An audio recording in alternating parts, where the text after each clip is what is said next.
Bom dia, meninos, tudo bem? Nossa aula de hoje é sobre adição e subtração de radicais, continuando a nossa aula anterior.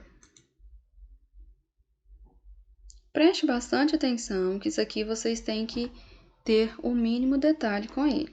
A adição e subtração de radicais é realizado quando os radicais são semelhantes. Então, ele tem que ser mesmo índice e o mesmo radical.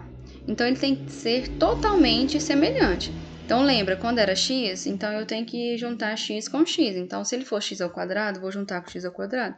Isso aqui é a mesma coisa. Então, ele tem que ser totalmente semelhante, tá? Então, eu vou conservar a raiz e vou juntar o que está de fora, como se fosse o x. Raiz de 5, raiz de 5, raiz de 5. São todas semelhantes, né? Então, vou conservar ela. E vou fazer 8 mais 3 menos 6. 8 mais 3 dá 11. 11 menos 6 vai dar 5. Então, 5 raiz quadrada de 5. Parei aqui? Sim. Observa essa aqui, ó. Raiz quadrada de 2, raiz quadrada de 2, raiz quadrada de 3. Eu posso juntar raiz quadrada de 2 com raiz quadrada de 3? Não. Então, eu vou juntar só raiz quadrada de 2 com raiz quadrada de 2. E a de 3? Vai deixar ela de lado. Então, aqui, ó. Ai, professora, aqui não tem nada do lado de fora. Todas as vezes que não tem nada junto com a raiz, significa que ele é 1. Como se fosse o x, né? X sozinho vale 1. Então, aqui, ó. Vou conservar a raiz quadrada de 2, vai fazer 3 mais 1, 4 raiz quadrada de 2. Mais 2 vezes raiz quadrada de 3. Parei aqui. Então, esse seria o resultado. Por quê? Porque eu não posso juntar o 2 com o 3, porque eles não são semelhantes. A única coisa que ele fez aqui foi fatorar, ó. Ele fatorou, pôs o 2 como o fator comum, né? Se eu fazer 2 vezes 2 raiz de 3, vai dar raiz quadrada de 2, vai dar 4 raiz de 2. 2 vezes 1 raiz de 3, 2 raiz de 3, a mesma coisa. Então, isso aqui ele só fatorou, mas é o mesmo resultado que está aqui. E essas aqui que estão todas diferentes, raiz quadrada de 12, raiz de 75. Eu posso juntar as duas? Não. Então, o que eu tenho que fazer? Eu tenho que resolver ela, né? Então, eu tenho que fatorar ela. Então, eu vou fatorar esses números que estão lá dentro, tá? Eu tenho que resolver uma por uma, porque é adição. Se fosse multiplicação, eu poderia multiplicar 12 vezes 75.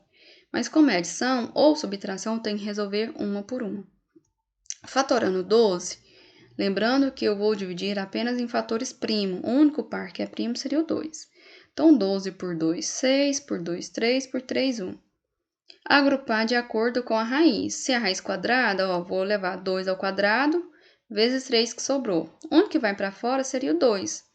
Fica 2 raiz de 3, não tem raiz exata. Mesmo caso, fatorar o 75. 75 por 5, 15 por 5, 3 por 3, 1. Se é raiz quadrada, agrupei 5 ao quadrado vezes 3. O que vai para fora é o 5. 5 raiz de 3, também não é raiz exata. Olha aqui, joguei lá dentro, né? Que deu esse resultado, 2 raiz de 3 mais 5 raiz de 3. As duas raízes são semelhantes? Sim. Então, eu posso juntar o que está de fora, 2 mais 7, mais 5, 7.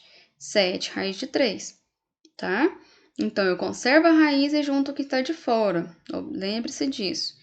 Cuidado, raiz de 2 mais raiz de 3 é diferente de raiz quadrada de 5, então, eu não posso juntar. Raiz quadrada de 5 menos raiz quadrada de 3 é diferente também de raiz de 2. Eu também não posso fazer 5 menos 3 e 2 mais 3. E isso você pode fazer só na multiplicação. Multiplicação ou divisão, que você pode fazer o de dentro pelo de dentro. Adição e subtração, você nunca faz isso. Se for diferente, para aí onde que ele te deu o resultado, ok? Qualquer dúvida, vocês me falam. Tenham uma boa aula.